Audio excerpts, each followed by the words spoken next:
कोही लडेर अथवा एक्सिडेन्ट भएर यो यसमा मेरुदण्डमा चोटपटक लाग्यो भने चाहिँ त्यसको उपचार कसरी हुन्छ हैन? नेपालमा कतिको सहज छ यसको उपचार?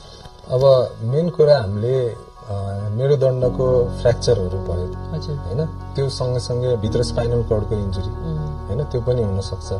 मेरुदण्डको फ्र्याक्चर भन्नाले अब दुई किसिमको हुन्छ। हामीले चाहिँ एउटा भन्छ स्टेबल फ्र्याक्चर। स्टेबल फ्र्याक्चर भनेको चाहिँ शरीरको भार लिँदा नर्मल कन्डिसनमा बस्दाखेरि त्यो फ्र्याक्चर चाहिँ नसर्ने खालको छ हैन। त्यो कन्डिसनमा चाहिँ धेरै जस्तो हामीले के गर्छौं, हामीले कन्जर्भेटिभ म्यानेजमेन्ट, अपरेसन नगरिकनै उपचार गर्छौं।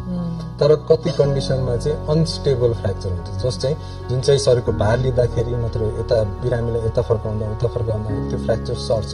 त्यो सर्यो भने के हुन्छ, यो भित्रको स्पाइनल कर्डमा नसामा असर गर्न सक्छ। मुख्य चाहिँ स्पाइनल कर्ड रहेछ, त्यो एउटा पनि भयो। अनि अर्को अनस्टेबल फ्र्याक्चर भनेको कुप्रोपना बढ्न सक्ने।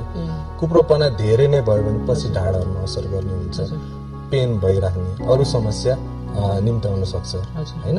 त्यही भएर अनस्टेबल फ्र्याक्चरलाई चाहिँ हामीले के गर्छौं भने त्यसलाई चाहिँ हामीले स्क्रु रडहरु मिलाएर फिक्स गर्छौं। त्यो फिक्स गरिसकेपछि के भयो, एउटा त कुप्रोपना हुने चान्स कम भयो, अर्को दुखाइ पनि हुने चान्स कम भयो। अर्को इम्पोर्टेन्ट कुरा चाहिँ यो जुन चाहिँ स्पाइनल कर्ड हुन्छ त्यसमा फर्दर इन्जुरी हुने चान्स कम हुन्छ। त्यही भएर अनस्टेबल फ्र्याक्चरमा चाहिँ हामीले स्क्रु रडहरु राखेर फिक्सेसन गर्छौं।